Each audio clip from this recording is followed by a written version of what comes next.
Bagnaia optimistis Ducati temukan solusi usai tes MotoGP Valencia.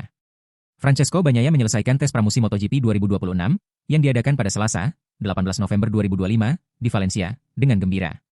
Ia senang dengan apa yang bisa diuji dan yakin bahwa Ducati telah menemukan sesuatu yang baik. Bagnaia puas dengan hasil tes hari itu di Cheste, di mana ia finish di urutan ke-10 tercepat, 1:29.731, terpaut 0,358 detik dari catatan waktu terbaik yang dibuat Raul Fernandez. Ini adalah hari yang sangat baik, saya senang dengan semuanya dan perasaan saya sangat tinggi. Jauh lebih baik daripada akhir pekan, dan jauh lebih baik daripada Grand Prix terakhir, katanya tentang perasaannya di akhir hari.